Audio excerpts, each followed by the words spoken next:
Welcome to the show Shahid साहब। अच्छा, तो ये बताइएगा कि सबसे पहले तो खबरें यही हैं कि आप इलेक्शन नहीं लड़ रहे, साथ एक ये भी खबर है कि आपके बेटे मरी से इलेक्शन लड़ रहे हैं। बता दें सच है झूठ है? दोनों खबरें गलत हैं।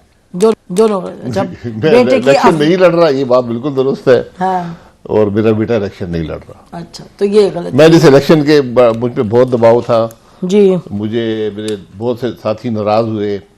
मैंने कहा आप किसी वर्कर को खड़ा करें, हम सारी कोशिश करेंगे। उन्होंने कहा नहीं, ये अगर आप खुद नहीं लड़ते तो फिर बेटे के लिए ज़्यादा आसानी होती है। लेकिन मैंने यही माजरत की कि जिस इलेक्शन में खुद दुरुस्त नहीं समझता, मैं किस तरह अपने बेटे को कायल कर सकूं। बहरहाल उन्होंने बेटे से बात की तो बेटा भी कायल नहीं है इस इलेक्शन का, वो भी नहीं कायल है। अच्छा, ये बताइए कि जो आपके रीइमेजिनिंग पाकिस्तान का जो ग्रुप था उसमें ये खोखर साहब तो लड़े हैं इलेक्शन और रईसानी साहब भी लड़े हैं एज इंडिपेंडेंट। उनको नहीं आप कायल कर सके? दे थिंक के this election is worth fighting? नहीं, वो देखें हर एक की अपने इलाके के हल्के के हालात होते हैं। तो खोखर साहब भी इलेक्शन लड़ रहे हैं, ख्वाजा होती साहब भी इलेक्शन लड़ रहे हैं, कुर साहब भी लड़ रहे हैं, अपने लश्करी रसानी साहब भी लड़ रहे हैं। बहरहाल ये उनका अपना फैसला है जी। मैं तो कई महीनों से कह रहा हूँ कि ये इलेक्शन कुछ भी नहीं देंगे मुल्क को। इसलिए आज सब पर की जिम्मेदारी है कि आगे के रास्ते का तयन कर लें ताकि मुल्क चल सके। आपने तय किया है कि पार्टी बनानी है या नहीं बनानी, या अभी तय नहीं किया? ये इलेक्शन के बाद देखेंगे। अच्छा, इलेक्शन के बाद देखेंगे क्योंकि उसमें वक्त बहुत कम था। ठीक। मैं कई दफ़ा कह चुका हूँ कि पार्टी पाकिस्तान में एक या ज़्यादा ज़रूर बनेगी क्योंकि स्पेस मुहैया हो गई है। ठीक। जो बड़ी जमातें हैं उनकी जो कारकर्दगी है, जो उनकी सोच रही है, उसने एक जगह दे दी है एक नई जमात या उससे ज़्यादा नई जमातों। ठीक है, तो ये हम क्लियर हैं कि आपने सियासत नहीं छोड़ी, आपने पार्टी छोड़ी है? जी, मैंने सियासत नहीं छोड़ी, अपनी पार्टी की सियासत से इत्तेफाक नहीं है, तो आगे के रास्ते का तयन करेंगे कि क्या करना है। तो आप ये फरमा रहे हैं कि अभी ये भी क्लियर नहीं कि आपने पार्टी में रहना या छोड़ना? देखिए, जब एक आदमी पार्टी का टिकट ना ले तो फिर पार्टी छोड़ ही दी, उससे इत्तेफाक नहीं कर रहा। पार्टी छोड़िए। मैं इलेक्शन हो रहे हैं, कोई उसमें ज्यादा नहीं कहना चाहते, लेकिन इफेक्टिवली आप पार्टी का हिस्सा नहीं क्योंकि आपने टिकट भी नहीं लिया। अच्छा, ये बताइएगा कि आप कह रहे हैं कि 2018 वाले हालात हैं, तो फिर इसका मतलब कि मियां नवाज शरीफ साहब को लाडला इस वक्त वो हैं, उनको ला रहे हैं जैसे इमरान खान साहब थे 2018 में? नहीं, मैं ये नहीं कहता, ये बाकी सब जमातें कह रही हैं कि वो लाडला बन गया है, मैं रह गया हूँ। आप क्या कहते हैं? प्लेइंग फील्ड दे दें। आप क्या कहते हैं? देखिए, मैं इलेक्शन हो रहे हैं, अभी इलेक्शन का प्रोसेस शुरू हो चुका है, कागज जमा हो रहे हैं और इसके बाद देखें क्या होता है। अभी भी शिकायत आ रही हैं कि किसी को गिरफ्तार किया जा रहा है, किसी को कागज जमा नहीं करवाने दिए जा रहे हैं, इस किस्म की बातें आ रही हैं। तो मैं यही कहता हूं कि ये चीजें अगर डॉक्यूमेंट कर दी जाएं ताकि रिकॉर्ड पर आ जाएं और कल कोई बात किसी ने करनी हो कि इलेक्शन में ये खराबियां हुई हैं, कम से कम बात करने के काबिल हो। देखिए, ये अब अगर दिखा सकें प्रोड्यूसर साहबा तो दिखा दें कि जो डिस्ट्रिक्ट जो हैं इलेक्शन कमिश्नर लाहौर के, उन्होंने कमिश्नर लाहौर को तफसील में लिखा है। रिटर्निंग ऑफिसर्स ने, डिस्ट्रिक्ट इलेक्शन कमिश्नर लाहौर ने CCPO लाहौर को लिखा है, डिस्ट्रिक्ट इलेक्शन कमिश्नर ने कमिश्नर लाहौर को लिखा है, फिर प्रोविंशियल इलेक्शन कमिश्नर को भी उन्होंने लिखा है। बड़ी क्लियरली लिखा उसमें शाहिद साहब कि पुलिस आके छीन रही है कई हलकों में। This is letter, right? इसमें तो कोई, मैं ये कह रहा हूँ डॉक्यूमेंट हो गया ना, अब इस पे इलेक्शन कमीशन को कार्रवाई करनी चाहिए जी। कि जो आदमी आकर ये कहे कि मुझे नहीं करवाने दिया गया तो ये इंश्योर करें कि कागज तो जमा करवा सके। अगर आप एक बुनियादी हक ही नहीं छीन लेंगे इलेक्शन लड़ने का, जी कॉन्स्टिट्यूशनल राइट है, तो फिर खराबियां पैदा होंगी, इलेक्शन मुतनाज़ा बन जाएगा। मुझे सबसे बड़ा खदशा ये है कि ये इलेक्शन मुतनाज़ा बन जाए, जिस इलेक्शन में अभी भी मैं ये कह रहा हूँ, पहले भी कहा है कि ये इलेक्शन मुल्क को कुछ नहीं दे पाएगा क्योंकि हमने बैठकर आगे के रास्ते का तयन नहीं किया। अब अगर इलेक्शन मुतनाज़ा भी बन गया तो फिर आप क्या करेंगे? अच्छा, ये दिलचस्प अल्फाज का इस्तेमाल आपने किया कि अगर ये बन गया, तो जो हम देख रहे हैं, सवाल ये कि अगर बन गया या बन चुका है, क्योंकि देखिए ये आपने मुझे बताइए, आपकी 36 साला सियासी जो एक रही है का सियासत का सफ़र रहा है, उसमें आपने कभी देखा है कि एक्चुअली पुलिस फिजिकली छीन रही हो कागज़?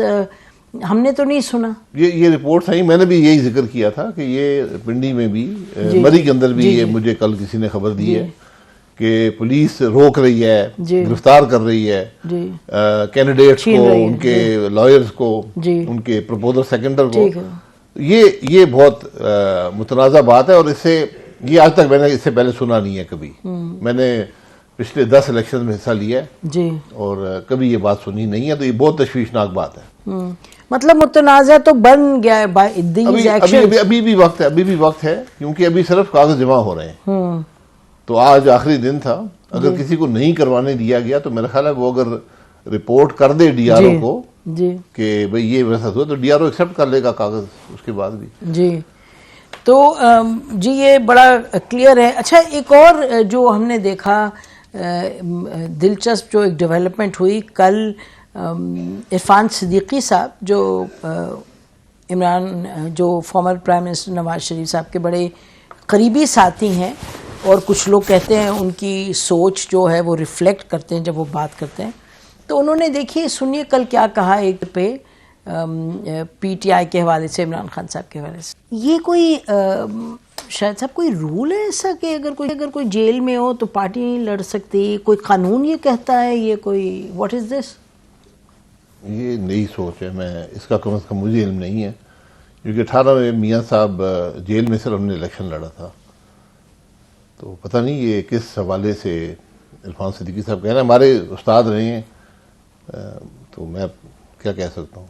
नई सोच आपने कहा है, मैं ये बात कभी सुनी नहीं है, कम से कम किसी कानून में नहीं है, ना ऐसी बात सुनी है कभी कि एक अगर सदर गिरफ्तार हो जाए तो उसकी पार्टी ही इलेक्शन लड़ने के काबिल नहीं रहती, ऐसी कोई बात कानून में नहीं है। जी, जो बात इरफान सिद्दीकी साहब कर रहे हैं May 9 के हवाले से, ये मैंने भी एक बात कही है इधर ही हुकूमत की जिम्मेदारी थी कि प्रोसिक्यूट करे, प्रोसिक्यूट मत करें लोगों को, और प्रोसिक्यूशन अगर हुकूमत ना करे तो उसकी बहुत बड़ी नाकामी है, क्योंकि आपकी फौजी तनसीबात पर हमला हुआ, आपका काम है कि एविडेंस इकट्ठा करें, उन लोगों के खिलाफ केसेस बनाएं, और ये बात कि क्या कोई सियासी जमात थी उसके पीछे, या ये इंडिविजुअल लोगों का काम था, या ये साजिश बनाई गई, क्योंकि अगर मीटिंग्स हुई हैं और ये कार्रवाई की गई मीटिंग्स के बाद कि हमने ये हमले करने, हमने ये काम करने, और एविडेंस है आपके पास, और एविडेंस है, तो फिर ये बड़ा गहरा मसला है, फिर तो ये एक कौमी नौयत का मसला बन जाएगा। तो इसको हमने 5-6 महीने छोड़ दिया है, ये प्रोसेस मुकम्मल होना चाहिए था। जो फौज के अफसरान की बात वो कर रहे हैं, ये पब्लिक नॉलेज में नहीं आई, लेकिन अगर माजरत से, sorry to interrupt, DG ISPR ने कहा था 146। जी, वो फौज का अपना मसला है कि क्या जब तंसीबात पर हमला हुआ क्या लोगों ने अपना काम किया या नहीं किया, वो उनके अपना एडमिनिस्ट्रेटिव इशू है। यहाँ पर जो लोग हमला आवर हुए तंसीबात पर, उनको प्रोसिक्यूट करना हुकूमत की जिम्मेदारी है, ये चॉइस नहीं है, कानून तोड़ा गया है, कितनी बात है, बेशक प्रोसिक्यूशन से दूर रहें, वरना ये सारा मामला इबाहम का शिकार हो जाता है। जो अगर कंफ्यूजन पड़े तो, अगर प्रोसिक्यूशन आई तो प्रोसिक्यूशन, देखिए ये बड़ा एक फाइन लाइन है हमारे मुल्क में कम अज कम के, प्रोसिक्यूशन कहाँ है, प्रोसिक्यूशन कहाँ पर है, ट्रैक रिकॉर्ड, और वो सारे मामले को तबाह कर देती है। जी, तो आपको लगता है कि इस वजह से इस पर सबको स्ट्रेस करना चाहिए था कि May 9 को फाइनल उस पर पहुंचाएं, कहीं उसको जिस भी तरह से सेटल करना है? जी बिल्कुल, देखिए आपके पास एविडेंस होना चाहिए, मजीद एविडेंस तो प्रोड्यूस नहीं होगा ना वक्त गुजरने के साथ।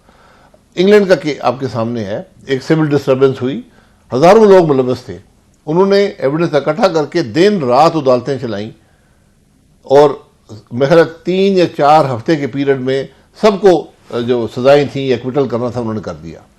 यहाँ भी यही जरूरत थी कि ये सब मामला खत्म हो जाता। क्यों नहीं हुआ ख़त्म? मतलब फौज नॉर्मली बड़ी एफिशिएंट होती है, and क्या वर दे बीइंग एक्स्ट्रा केयरफुल, या दूसरी तरफ लोग कहते हैं जी पकड़ के लोगों को बंद किया, अंदर रखा है, वो डराने धमकाने की बात है. Which of the two do you think is the reason? नहीं, देखिए, ये फौज का काम नहीं है. मिलिट्री कोर्ट्स के अंदर ये नहीं हुआ, जहाँ तक मेरी नॉलेज है. एक मिलिट्री कोर्ट में जो हो रहा था, फिर सुप्रीम कोर्ट ने फैसला दे दिया, फिर काके कर दें वापस. जी. तो अब वो प्रोसिक्यूट आप मिलिट्री कोर्ट्स में कैसे करेंगे, वो एक और मसला है. सिविल कोर्ट्स मौजूद हैं, आपके पास एविडेंस है, सिविल कोर्ट्स में प्रोसिक्यूट करें. लगता ये कि इलेक्शन जाहिर है अब तो सर पर हैं, तो ये कंक्लूड नहीं होने जा रहा, लग ये रहा है. लेकिन आपकी क्या रिकमेंडेशन होगी? आपको लगता है कि it is in the realm of possibility कि कर सकें इलेक्शन से पहले इसको कंक्लूड? देखिए, इलेक्शन का इससे कोई बड़ा रास्त ताल्लुक नहीं है. ये एक जुर्म है, उसकी प्रोसिक्यूशन होनी चाहिए. अगर कोई जमात बहैसियत जमात उसमें मुलवस हुई है तो उसके खिलाफ बाद में भी कार्रवाई हो सकती है. सिर्फ मकसद इलेक्शन से बाहर रखना या इजाज़त देना नहीं होता. क्योंकि इस तरह लग रहा है ना, क्योंकि जैसे इरफान सिद्दीकी साहब अभी कह रहे हैं कि जी दिन को पार्टी और शाम को ये करे, तो मतलब कि ये सवाल तो उठ जाते हैं. ये तो इसलिए सेटल होने की ज़रूरत थी सवालों की बिफोर द इलेक्शंस. नहीं, देखिए, ये हमारी राय जनी इस पर नहीं हो सकती. ये बात ये है कि एक लीगल मामला है, ठीक, उसको प्रोसिक्यूट करें. अगर आप नहीं करेंगे तो ये आपकी तरफ से कमी है. हुकूमत ने प्रोसिक्यूट करना है ना, ये प्रोसिक्यूट कर दें, जितनी जल्दी कर दें इतना बेहतर होगा, ताकि बाद में कल एक नई हुकूमत आ जाएगी तो फिर वो इसके अंदर एक पार्टी सी बन जाएगी कि ये तो इलेक्शन लड़ के आई है किसी जमात के खिलाफ, या कल हो सकता है वो जमात हुकूमत में आ जाए, फिर क्या होगा. ये सारी बातें